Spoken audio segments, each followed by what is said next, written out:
Onivia, League of Legends highlights. Wombo combo. If you manage to line all of those up and layer those one over another, it's going to be a bad time for the Mad Lions. But now, what is Mad going to put Kaiser on? Ooh, Leona, I like it. Still team fighting because you have that kind of sustained advantage. Alrighty, let's rock and roll. We're on to Summoner's Rift for the first time here in the World's 2022 play-ins, and we're already gonna get first blood. 44 seconds in, first blood over to Niski. Oh no, Jelly! Death ball him, that's a good way to win. Yeah, and both teams have that option here. We were talking about, despite the champions playing very differently, both being somewhat team fight identity. Armit not got out of position here. He wants this fight. We got Ghost versus Ghost. Grell is taken low and Grell is taken out. Armit barely being kept alive. ADD's looking to get him now, but he won't have the damage. It's a disaster for Isurus. A double kill to Elyoy. Now up to 3,300, just a couple hundred gold ahead of the Seraphine. So we've got dead even farm in bottom lane. About a one-wave difference with an advantage for Seiya there in mid lane, but jungle and top are massive farm leads for the Mad Lions, and Elyoya and Niski are looking to keep the focus here on ADD. They know this guy can end up playing that weak side more often than not. They want to punish him for it. A little bit more damage will take him down, and Niski gets the kill. Seiya's made his way over. Looking to grab the first one. It's Grell getting on the board. Niski behind enemy lines with nowhere to go. He'll buy as much time as he can. They want to give the money over to Graves. They want to get Grell rocking and rolling. Well, that was a really solid performance there from ADD. Like you said, buying as much time as possible. If I know my top laner is going to be playing scaling weak side, I want him to be doing that. As now Armit finds himself under pressure. ADD going for that point-blank R2, but Armit's there for the outplay. Now Elyoya's coming in, and Grell's the target. Armit building up the Narbar, ready to go. Grell continues to kite, but it will not work. Say good night. 2 more kills for the line. Elyoya had such that play, so with the enhanced recall of Rift Herald, can instantly go back up topside, back up Armit, who still had flash despite what just happened in the top lane. Down about 3,500 gold. It's just a Cloud Drake. I'm not sure if they really want to go for it. The Drake's already done. Let's see if Kaiser can find the engage. It's Jelly here with the front. He flashes forward, gets the ulti down onto a couple. Massive bullet time on 2. And Isurus get the angle in a 2-for-1. Niski gets away. Unforgiven still kicking his way. Mad Lions took the first Herald 8.5 minutes in. Isurus want to see if they can challenge here for this one, but it ain't gonna happen. Where's the follow-up? Unforgiven thrown up into the air, but now they're trying to get themselves back out as Niski cuts them off. ADD bangs his head into the wall, and they bang ADD into the ground. Niski still throwing out a couple rocks, seeing if there's anything else to find. Seismic shove won't hit a target, but that's Mad Lions. The other side of the coin from what we saw at Drake, right? Mad Lions is there. Mad Lions is gonna get the objective. Isurus wants to do something about it, but now Niski, oh, Niski. This isn't where you want to be, buddy. Nice shutdown. Kill credit goes over to Seiya. Yeah, we were just saying, lost his flash in that previous team. Your eye on if you're an Isurus fan, if you want to see what this team can do, a lot of it will center around him. He has his stopwatch, he has his Everfrost, these incredibly powerful actives that can set him up to make even more plays. Whoa. As Niski face checks into the brush, he was not expecting a man with a shotgun. He uses that stopwatch, but it won't do a damn thing. Grell gets the solo. Man, Isurus really picking on Niski now, catching out the LEC MVP in the side lanes twice in a row. This time, ADD was camping long range to maybe first one, but they know they're a man down. They know Niski is only just now respawning. Even with Weaver's wall, he couldn't get there in time. Mad say discretion is the better part of valor. They don't fight that one. That kind of extra little bit of win con that Mad Lions has with this comp is the side lane pressure that they can have. Isurus has done a good job cutting that off with Niski, but someone will eventually have to answer Armit. And once again, Niski with a face check there, but he's got backup this time. The hunter has become the hunted, and Grell drops. He's got Force of Nature, and his mythic is a damage item. So there's no armor at all on this champion. There's no Mountain Drake picked up by the wall for Jelly, but still gets the flash out of Niski, which in 2 minutes will still be down when they get to this Drake fight again. Might make him a juicy target for all this engage that Isurus has on their side.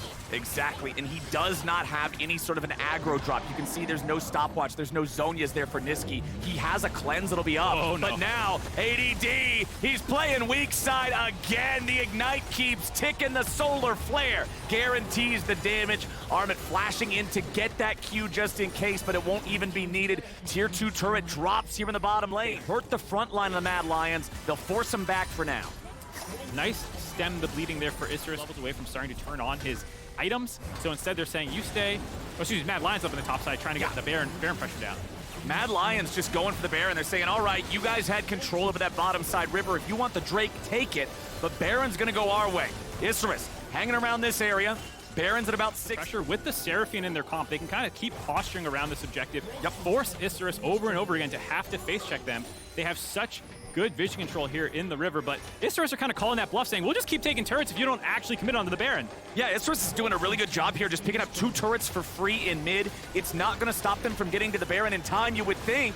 ADD and Jelly still looking for the chance. The Baron's at 3K. Little bit of damage over the wall. Here they go. It's bullet time! ADD gets the first kill. Isurus are going in, but Mad Lions have found themselves the Baron. Elyoya looking for any sort of a chance here as Seiya takes a lot of damage back from Niski and Unforgiven, but Elyoya is down. Niski and Unforgiven trying to get away. Jelly dies in the back into the fight as Grell goes forward, looking for even more. He'll take down the enemy mid. He looks for the enemy carry. Unforgiven gets away into the top lane, but Grell and Gavoto are looking Last for Baron. There comes that into the line. Unforgiven's the only one left, and he's gone. Isurus get the 8. Boy, Grell finding all of these kills, just such an incredible performance on him in this Graves. And this is a huge reason why The he's... zone is completed with the Everfrost and just so many lockdown tools available for the Lissandra can win these fights for them. Oh, let's see. We got Ghost versus Ghost here. Elyoya going in after Grell. ADD's out. He's going to have all of the Mad Lions coming up behind him. ADD's saying, all right, dude, you're on your own. There's no way I'm going to save you here. Grell trying to just continue the 1v1 against this horse. Normally that's a matchup a shotgun's going to win, but it's looking a little rough here. Elyoya has to back away. Holy moly, Grell's trying to fight him off. Elyoya getting another devastating charge, comes in. Grell staying alive still. He's bought so much time, but the space isn't going to get him a whole lot more. They have a 5v4 for the next 10 seconds, and the 4 is missing a jungler. There's no chance for a steal. Great Baron take from Mad Lions. Okay, I thought Isurus, with how strong their team fight is in this situation, maybe could still force it, but I understand without Grell there, that extremely fed member on their team. Charged up the bar is. He's ready to come in on the flank, but ADD's gonna mark him, keep him zoned out. Mad Lions still giving the aggro here on the Drake itself. Niski throws the Weaver's wall through, tries to cut Isurus off from one another. Jelly goes in. Where's the follow-up? Kaiser's gonna be caught here in the front, but Gavoto is finally pressured as Elyoya goes into the back line. Jelly dies first. Unforgiven taking the kill on that one as Armin is causing a ruckus in the back. As ADD looks to finish him off, it's already 3 dead on Isurus. It's a double kill back over to Niski. The Mad Lions roar to life, and Grell can't do anything about it. ADD, the last man standing. Will get the teleport through. I don't think Armor has enough damage to stop that one. Nope. But the rest of Mad Lions have already turned to the mid lane, winning that fight, breaking it up, not giving Isurus... For the Mad Lions, they finally stopped Gavoto. They finally threw a wrench in the gears of the AoE teamfight machine, and Mad Lions... disjoint between the graphic and this. We are actually going to get it for free now for Mad Lions with this wall by Niski. Okay, Niski just blocks everybody off. It's so hard to get in there. The Baron is secured. Mad Lions got it. Where's the rest of the fight? Jelly wants to lead the way. The bullet time ain't going to do a whole lot, but it's a 1-for-1 trade. Both supports are down. ADD stuck in the front. Elyoya cuts him to pieces. And now the rest of Isurus got to try to get themselves away. Elyoya flies at him like a bat out of hell. And there's no way out for Grell and Gavoto. Grell will continue trying to get away from that one, but the horse is a horse, of course, and there's another one, Gavoto, the only one left, but he won't be such for long. Armit can deal with him, no problem. Save the Meganar ulti just for style. Yeah, gets the last kill there onto Gavoto. Armit has come alive in these last 2 team fights, making it hell for the AD carry of Isurus, and Mad Lions should be able to close the game out from here with 2 nice Baron setups, absolutely clinical in that last one, making for sure that Isurus had to run right into them. Mad Lions get their first win of Worlds. It was a fun first game with the hometown champs going up against the LEC 4th seed, but the Mad Lions proved too ferocious, and they will take the first win of Worlds 2022.